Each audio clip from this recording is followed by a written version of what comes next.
Praise the lord. ఈరోజు దేవుడు బలపరిచే వాక్యం దేవునితో సహవాసం. అవునండి, మీరైతే దేవునితో సహవాసం చేస్తున్నారా? మనుషులతో సహవాసం చేస్తున్నారా? ఒక్కసారి ఈ సమయమందు మనం యోచన చేసుకుందాం, పరిశీలించుకుందాం. అవునండి, మనం దేవునితో సహవాసం చేసేవారుగా మనం ఉండాలి. సంఖ్యాకాండము 7వ అధ్యాయం మనం చూసినట్లయితే మోషే మందిరమును నిలవబెట్టుట ముగించి దానిని అభిషేకించి ప్రతిష్ఠించిన తరువాత ఇశ్రాయేలు గోత్రముల పెద్దలు ఎటువంటి అర్పణములు తీసుకుని రావాలో ఆజ్ఞాపించాడు. అట్టి ఆజ్ఞలను ఆజ్ఞాపించుటకు గల అనుభవము ఈ అధ్యాయం యొక్క చివరిలో క్లుప్తంగా వ్రాయబడింది.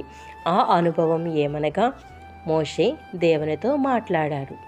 అవునండి, సంఖ్యాకాండం 7వ అధ్యాయం 89వ వచనంలో వ్రాయబడింది. మోషే దేవునితో మాట్లాడిన అనుభవంలో ఉన్నాడు. దేవునితో మాట్లాడుట కొరకే అతడు ప్రత్యక్షపు గుడారంలోనికి వెళ్ళాడు. దేవునితో మాట్లాడట అనగా దేవుని దగ్గర ప్రార్థించుట. ఈ వచనాన్ని ఆదికాండంలో 18వ అధ్యాయంలో చూడగలము.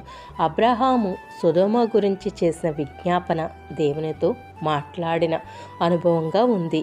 మోషే కూడా అట్టి అనుభవము కలిగి ఉన్నాడు. అవునండి, మరి మనము ఎట్టి అనుభవం కలిగి ఉన్నాము? దేవునితో మాట్లాడే అనుభవం కలిగి మనం ఉన్నామా?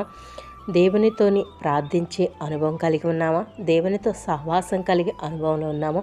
ఒక్కసారి మనం పరిశీలించుకుందాం. రెండోదిగా చూస్తే మోషే దేవుని స్వరమును విన్నాడు.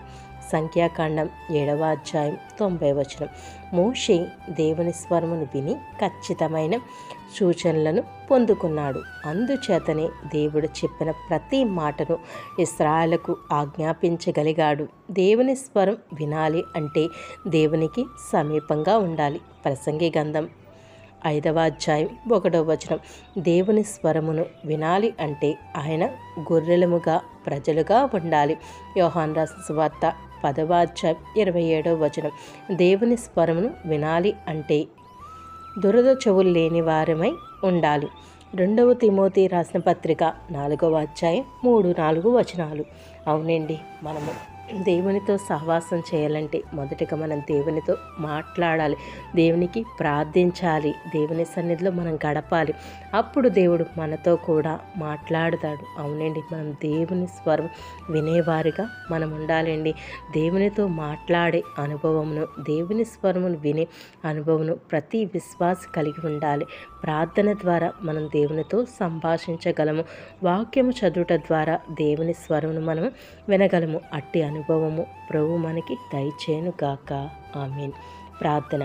యేసయ్యా, నీకే స్తుతులు స్తోత్రాలయ. పరిశుద్ధాత్మడ, నీకే స్తుతులు స్తోత్రాలయ. అవును తండ్రి, నాన్న, నీతో మాట్లాడే అనుభవం కలిగి నీకు ప్రార్థించే కృపను మాకు దయచేయమని నడుస్తున్నాను తండ్రి. యేసయ్యా, అలాగే నీ స్వరం వినే కృపను మాకు దయచేసయ్యా. వాక్యం ద్వారా దర్శనాల రూపంగా, అలాగే నాన్న తండ్రి, నేను కళల రూపంగా నువ్వు మాతో మాట్లాడమని నడుచున్నాను తండ్రి. మాతో సూటిగా స్పష్టంగా మాట్లాడి అట్టు అనుభవం కలిగి నాన్న తండ్రి ప్రభు మేము జీవించుటకు, నీతో సహవాసం కలిగి మేము జీవించుటకు నీ కృపను మా అందరికీ దయచేయమని యేసుక్రీస్తు పుణ్యనామంలో అడిగి వేడుకుంటున్నాము తండ్రి.